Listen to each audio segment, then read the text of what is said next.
ધોરણ 12 વિષય કમ્પ્યુટર। આજે આપણે એની અંદર 7.3 વિશે અભ્યાસ કર્યો તો આગળની વિડીયોની અંદર। આજે આપણે એની અંદર 7.4 જાવા પ્રોગ્રામનું બંધારણ એટલે કે સ્ટ્રક્ચર ઓફ જાવા પ્રોગ્રામ વિશે માહિતી મેળવીશું। આજે એમાં જોઈએ તમે જાવા પ્રોગ્રામનું બંધારણ એટલે કે તમારા પાઠ્યપુસ્તકની અંદર જોવા આકૃતિ 7.5 આપેલી છે, લખ્યું છે બાજુમાં કે જાવા પ્રોગ્રામનું માળખું। બરાબર, એટલે એની અંદર કઈ કઈ બાબતોને મંજૂરી મળે છે, કેવી ભાષાઓ લખાય છે એની અંદર, એને માટેના અમુક નિયમો છે કે એ શું નક્કી કરે છે કે શું માન્ય છે, બરાબર, એ આવશે। એના વિશે આજે આપણે માહિતી મેળવીશું। એને જાવા પ્રોગ્રામનું બંધારણ કહેવાય, બરાબર।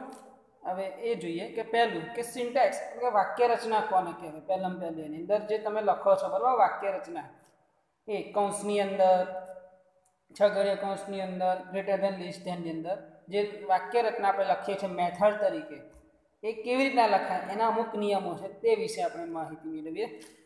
જોઈએ કે પ્રોગ્રામિંગ ભાષાઓ સામાન્ય ભાષાથી અલગ એ રીતે છે કે તે સંપૂર્ણપણે સ્પષ્ટ અને પ્રોગ્રામમાં કઈ બાબતને મંજૂરી આપે છે। હમણાં જ મેં કહ્યું હતું, બરાબર, કે પ્રોગ્રામમાં કઈ બાબતને મંજૂરી આપે છે અને કઈ બાબતને નથી, તે વિશે ખૂબ દર નિયમો, એ નિયમો કે જે નક્કી કરે છે કે શું માન્ય છે તેને ભાષાની વાક્ય રચના કહેવામાં આવે છે, બરાબર। હવે વાક્ય રચનાના નિયમો એટલે કે સિન્ટેક્સ રૂલ કહેવાય અને વાક્ય રચનાના નિયમો એટલે કે સિન્ટેક્સ રૂલ એવું કહે કે ભાષાના મૂળભૂત શબ્દ ભંડોળનો ઉલ્લેખ કરે છે અને ચલ પદાવલીઓ, આગળ આપણે ચલ એટલે શું એ પણ એના વિશે પણ આપણે માહિતી મેળવીશું, બરાબર। અત્યારે આગળ જોઈએ કે ચલ પદાવલીઓ, વિધાનો, બ્રાન્ચ, લૂપ। હવે લૂપ અને મેથડ એટલે શું મેં આગળ શીખવાડ્યું 7.1 ની અંદર।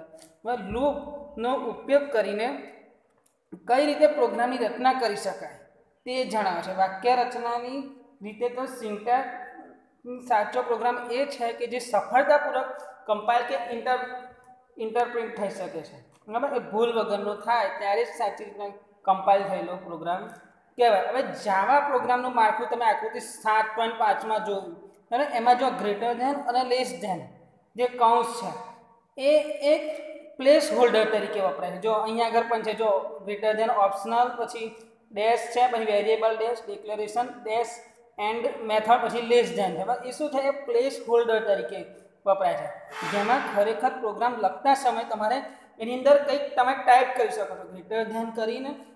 ગ્રેટર ધેન નિશાન કરીને એની અંદર તમે કંઈ પણ તમે ટાઈપ કરી શકો છો, બરાબર। જેમાં જાવામાં મેથડની વ્યાખ્યા, ફંક્શન, હેડર।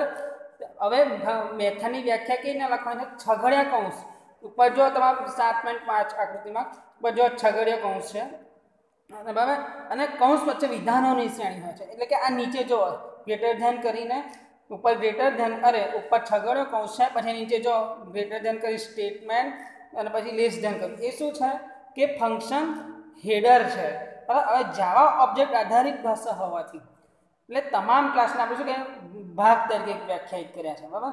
હવે એમાં જોઈએ આગળ કે પ્રથમ લીટીમાં તમે જો greater than class dash less name less than A ક્લાસનું નામ છે। અહીંયા આગળ તમે 7.5માં જુઓ આ લખ્યું પહેલી લીટી પબ્લિક ક્લાસ અને ગ્રેટર ધેન ક્લાસ નેમ, એ શું છે, એ ક્લાસનું નામ છે જે મેઇન મેથડ કહેવાય આને। પણ જો ક્લાસનું નામ કોલ કોસ્ટ આપણે 7.1 કર્યું હતું, બરાબર। હવે એમાં જોઈએ કોલ કોસ્ટ ડોટ જાવા તરીકે આપણે એને સેવ કર્યું હતું, બરાબર। હવે જ્યારે આ ફાઇલને જ્યારે આપણે કમ્પાઇલ કરીએ છીએ ત્યારે શું છે ને, કોલ કોસ્ટ જાવાની જગ્યાએ કોલ કોસ્ટ ડોટ ક્લાસ વપરાય છે। એ કેમ કે કારણ કે આપણે પ્રોગ્રામને કમ્પાઇલ કર્યો છે એના, એટલે કોલ કોસ્ટ ડોટ ક્લાસથી આપણે બીજી ફાઇલ બને છે, એ ઓટોમેટિક બને છે। ક્લાસના નામનો ઉપયોગ કરીને આપણે ક્લાસ એવી રીતના ક્લાસ ડોટ ફાઇલને નામ આપવાનું છે, બરાબર। અને આ કોલ કોસ્ટ ડોટ ક્લાસની નામની ફાઇલ પ્રોગ્રામનું અને બાઇટ કોડમાં થયેલું રૂપાંતર હોય છે, જેને જાવા ઇન્ટરપ્રિન્ટર પણ કહી શકાય છે। હવે મેઇન મેથડ કૌંસમાં મેથડ પહેલા અને પછી ચલ વેરિયેબલ અને મેથડ ઘોષિત કરવાનો વિકલ્પ છે, બરાબર। આગળ જોઈએ કે જાવા કોઈ ચોક્કસ બંધારણની ભાષા નથી, એટલે તે ફ્રી ફોર્મેટ ભાષા છે। હવે આગળ તમે 7.1માં જો કોડ લિસ્ટિંગ આપેલું પ્રોગ્રામનું માળખું જો, જેમ કે ખાલી લાઈન અને ઇન્ડેશનનો ઉપયોગ, ભાષાની વાક્ય રચના અથવા તો શું સિમેન્ટિક્સનો ભાગ નથી. એ કોમ્પ્યુટર પ્રોગ્રામના માળખાને ધ્યાનમાં લેતું જ નથી. આખો પ્રોગ્રામ એક જ લીટીમાં પણ આપણે લખી શકીએ છીએ. જો કે પ્રોગ્રામનું માળખું કેવું છે, વાચકો જ માટે ખાલી મહત્વ, માળખું જે છે એ કેવું છે, ખાલી વાચકો માટે જ મહત્વનું છે. બરાબર. એ પ્રોગ્રામ મેન સાથે બીજી મેથડ સાથે અન્ય ચલ ધરાવી શકે છે. બરાબર. હવે આપણે જોઈએ સાદા જાવા વિધાનો વિશે શીખવાનું છે. એમાં આપણે કૌંસની અંદર મેન મેથડમાં સામાન્ય કાર્ય કરી શકીએ છીએ અને એની વાક્ય રચના એ આપણે જોઈએ. ડેટા પ્રકાર, બરાબર, એ ડેટા ટાઈપ લખેલું હોય, ગુજરાતીમાં લખેલું નહીં હોય પણ અંગ્રેજીમાં લખેલું હોય. બરાબર. જાવામાં ડેટા ટાઈપ, પછી ચલ એટલે વેરિયેબલ અને લિટરલ એટલે લિટરલ જ કહેવાય અંગ્રેજીમાં. બરાબર. કોમેન્ટ્સ, પછી જાવા વિધાનો અને પદાવલી એટલે કે જાવા સ્ટેટમેન્ટ એન્ડ એક્સપ્રેશન્સ, આવા અંકગણિત પ્રક્રિયકો એટલે કે એરેથમેટિક ઓપરેટર્સ ને સરખામણી એટલે કમ્પેરિઝન્સ. બરાબર. પછી આગળ છે તાર્કિક પ્રક્રિયા એટલે લોજિકલ ઓપરેટર્સ. તો હવે વિદ્યાર્થી મિત્રો, આજે આપણે 7.4 જાવા પ્રોગ્રામ બંધારણ આકૃતિ 7.5 વિશે માહિતી મેળવી અને આવતી આગળની વિડીયોમાં આપણે ડેટા પ્રકારો, ડેટા ટાઈપ્સ વિશે માહિતી મેળવીશું.